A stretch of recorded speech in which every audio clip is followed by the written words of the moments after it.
Good morning. This is the Great Basin Fire Potential Briefing for Wednesday, May 19th. On our impact map, all focus is to the south, strong increasing winds and low humidity. Uh, Here in the orange across southern Nevada and southwest Utah and the Arizona Strip. Today, those winds strengthen and expand further northwards. It'll actually be quite windy.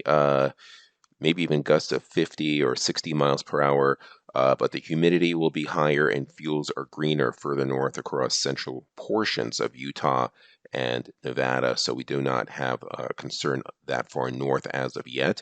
There'll be showers coming in across much of the western Great Basin in the green during this time, and some isolated mixed wet and dry storms across northeastern Utah. On Friday, the moisture continues across the western half of the Great Basin as well as the northern portion. Still a concern for windy conditions, low humidity, and dry fuels across much of southern Utah and the Arizona Strip. Could be some isolated lightning as well down there. Have to keep an eye on it. So things are starting to pick up. Over the past 24 hours, not much precip across the area, stayed dry, no lightning. However, over the last 48 hours, there has been quite a bit of lightning in these southern areas of Nevada and Utah, where we do have concern for winds starting to kick in later this afternoon and continuing for the next 3 or 4 days. And they'll be down to the Arizona Strip as well. You can see we have some new fire activity down there. A lot of that is in the vicinity of that lightning. Large fire, Cherrywood, which is just under 2,000 acres, I believe. So things are picking up. Also, large fire activity in some of the dormant fields, which have not greened up yet in some of the higher terrain of Idaho. And that's another thing to watch out for, but there'll be moisture moving in through there, and that should put an end to that. Precip over the last 7 days with that lightning, we had some light amounts, locally moderate across the higher terrain of Nevada, where you see the green, that's a half inch or more. Keys a little cut off here, but the lighter shade of blue is just a few hundredths of an inch, or some of it not even reaching the ground. Percent of normal precipitation, there is that belt of near normal to slightly wetter than normal for the week, and that's what that basically is. But in the red areas, southern Nevada, much of Utah, a lot of Idaho, still 0 to 5% of normal rainfall for the week. Our fuels, 10-hour fuels, you can see how critically dry they are in the low single digits in the areas of red here, and they modify quite a bit as you go further north.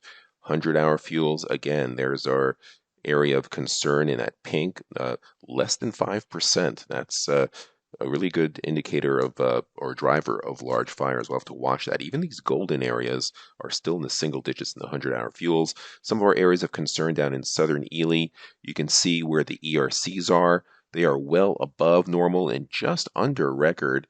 And if you draw a straight line to the gray line, which is normal, and push it down, the ERCs are what they normally would be for maybe the June 7th or June 10th. So that's something worth noting. Southwest Utah, same thing. The ERCs well above normal, near records, early June levels. So things are running about 3 weeks ahead of schedule.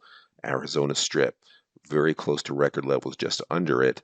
And also mid-June levels. So again, we are running 2 to 3 weeks ahead of schedule, drier than normal in some of these areas. Satellite imagery, deep low pressure over Seattle, and this is producing the clouds and moisture that you see here now moving into Idaho and starting to push into parts of western Nevada. But the tight packing of these height lines indicates strong winds, and as this low drops on south, these strong winds will come in with it. So we'll break it down day by day, and there's the low this afternoon. You can see the area in green, that's where it's going to be raining or even some high elevation snow. So no worries there, and that'll move into Idaho as well. That'll be good news for some of that fire activity up there. But you see that drier air entrained through here across the southern portion of the Great Basin. That is where we have high risk for winds from the Arizona Strip, far southwest Utah, and down in the Vegas area. And here are the winds on the left-hand side. The areas in pink are gusts approaching 40 miles per hour. The oranges are upper 20s to near 30 miles per hour. Strong winds up here also, but the humidity will be a bit higher. The fuels are a little bit more moist.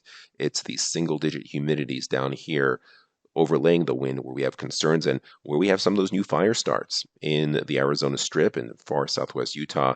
That will be a concern. Now, tomorrow that low deepens and it takes a weird position. It's kind of centered um, uh, right over the far northwest Nevada, and lots of moisture coming in. This is almost like a March type system.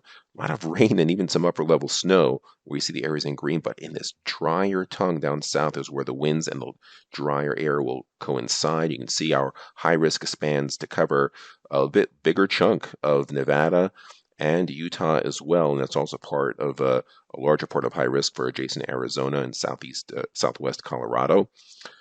And there are those winds, and these are colors we do not see that often in the summertime. These browns are gusts approaching 60 miles per hour.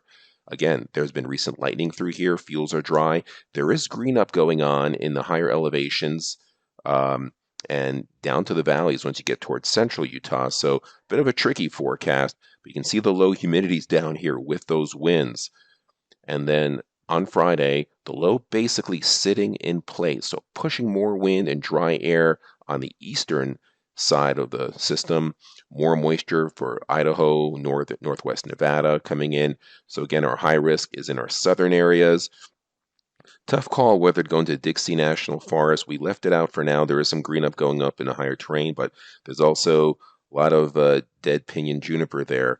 So again, be a tricky call, but the winds are concerned. You see that belt of winds coming out of the south-southwest. Orange to purple shades are probably upper 20s, like 28 to 35 miles per hour, close to 40. In eastern Utah, especially southeastern Utah, we're going to see gusts approaching 45 miles per hour. Again, low humidities. You see where those humidities are low and where they're much moist further north and west. 3-day precipitation totals, a nice little soaking for at least half or two-thirds of Nevada in the northern part and into Idaho as well, and maybe far northern Utah into western Wyoming as well. Saturday, there's the low, still with the moisture in the northwest periphery, still with the stronger winds pushing in. We have to expand high risk possibly for eastern Utah and parts of the Arizona Strip for this time period. We have it at this point, but as we go in time, Sunday that low finally moves out, still moderately breezy down south, and then as we go Monday and Tuesday, we'll go back a little bit. Here's Monday, the low finally pivots back out. You can see where we've dried things out.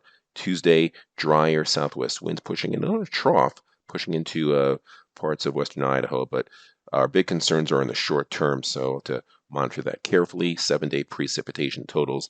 You see quite a bit here in the higher terrain of Idaho. They're getting a ½ inch to an inch in some of these colors, and some of this could be in the form of snow above 7,500 feet or so. Same story for western Wyoming. The 8 to 14-day outlook shows near normal temperatures, a little bit cooler than normal in the vicinity of that low that's departing, but the drier than normal signal continues. That means the southern third of the geographic area, which a good portion of it is in for above normal fire activity for the end of May. This will probably extend that. This concludes our briefing. Have a great day. Next one coming up on Friday.